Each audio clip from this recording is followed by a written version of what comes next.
looking for the next, I want to read this play, what sort of play to do. And I also produced last year a 2-evening reading of A Streetcar Named Desire, because it was the centennial of Tennessee Williams' birth, and we raised a lot of money for the charity Equality Now, and I to work on the role of Blanche, which I absolutely loved. Really, really loved working on Blanche. And I have a new project, but I'm not allowed to talk about it yet, but I'm really excited about it. So soon you guys will be hearing about it. I think a lot of you will actually think it's pretty cool. I'm a reoccurring character on a TV series on Sci-Fi Channel that I'm not supposed to talk about. I'm in a French television series called Metal Hurlant, which is based on the comic book that gave rise to Heavy Metal, which is a really dark, twisted 80s film of animation. And my part in it is a lot like an original Twilight Zone, from the black and whites with Rod Serling. Really compact, really horrible ending. No one gets out really well, but really interesting. I've got a movie called Dragon Warrior coming out this year, probably. It's a big special effect movie, so they've been in post-production for a long time, doing all the computer stuff they do so well. That's it for film and television right now. And then I'm doing the Harry Dresden books, also Vampire Empire, which you can get as a trilogy. And then my band, which you can get. Ghost of the Robot. Ghost of the Robot is available on iTunes and Amazon. We've got 3 albums, and our last one is selling like hotcakes. 106, right? Did you say it was 106 of 200 yesterday? Yeah, on the top 200 list on iTunes, it was 106. Go get it, guys. Let's take another question from over here. Hey guys, I was just wondering, for both of you, if you could change something about your character or something that you did on Angel, what would it be?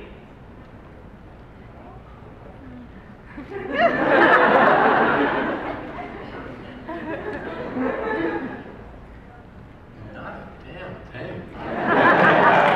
Every time I thought I had an idea, Josh had a better one. I mean, as an actor, there's always things that you're like, oh, if I could go back and do that scene, maybe I could try this. I mean, there's always things that, you know, you go, oh, that scene could have been, if you want to spend time doing that. But in terms of what they gave us to do, I think we felt really lucky and fortunate with what we were given. Yeah, not a damn thing different. So it was perfect. Was it? It was perfect, right? Aw. Yeah. I'll take it, yeah.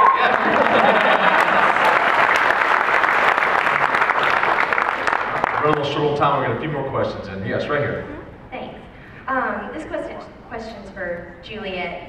One of the things I found so captivating about Drusilla was kind of that crazy, psychotic, but then also scary at the same time. And I was wondering if you had any inspirations for that kind of dichotomous role that you played. Well, it was interesting because when I got hired, I actually never auditioned for the role. I met with Joss and David Greenwald, Marcia Schulman,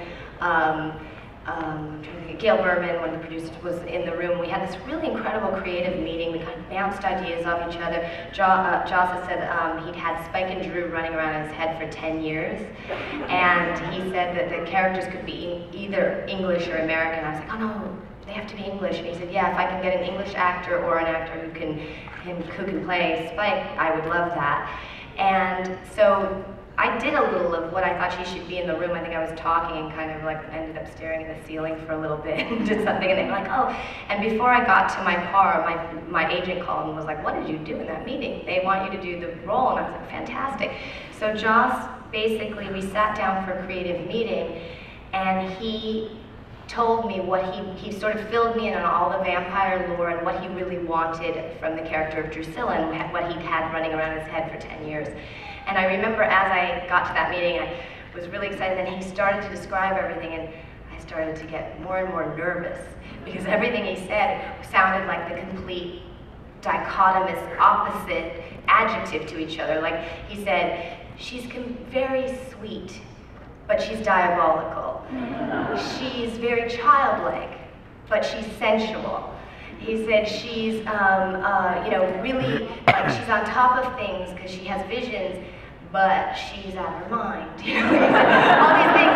And he just kept saying, like she's really delicate, but she's powerful. And so I left the room and I went, oh, how do you do that? That's like somebody telling you like she's tall and short. You know?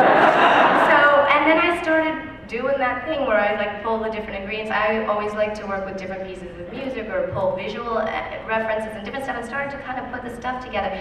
And all sort of she was born, and I think it's because Joss also challenged me in terms of saying, I want all of this. I don't want just one thing. And because the writing was so rich that I did that. But the one funny thing is that one of the things I like to do sometimes with the characters, I like to do what I call taking my character out. And I like to do that because you'll see how people respond in the world to a character, and also if you can keep it going in some sort of conversation with a person, it's very much like a set where you have to stay focused, but there's lots of extraneous things going on, and you can sort of keep your character going no matter what. So I have to say, taking Drusilla out, I did that twice. I decided to go to a place I never have been back. And I remember that one place I went, it was night, of course, and I went to like a convenience store, sort of liquor store, and I was in there, and this woman who was really out of her mind was trying to buy something, and the guy was really kind of exasperated behind the counter, and he looked over at me, sort of like simpatico, like, oh my God, I've got this crazy woman.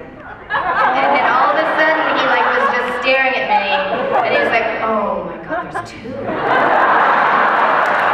I remember thinking like, okay, I think I got it now.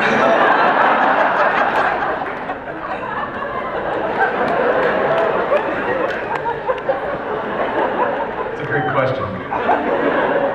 Let's go ahead and take one more. I do apologize, this will be the final question of the day, though. We're going to fill this room up again for another panel, so. Hi. Sorry, guys. So, hypothetical situation. Spike and Drusilla end up at DragonCon. What happens?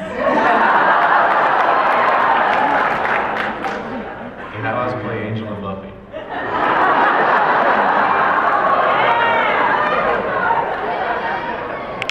Happy Meals, baby, Happy Meals. No, we can't eat our fans. Well, you don't have to. I'll take this side.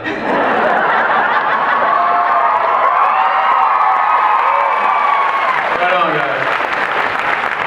What a great question to end with. James, Juliet, we do appreciate you spending another panel with us today.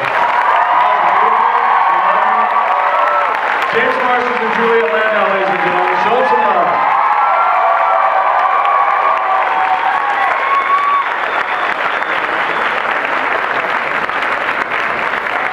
Hey folks, as you leave the room, if you would, please take all your belongings with you. Don't leave anything. And just don't try to kill each other getting out the door. And I think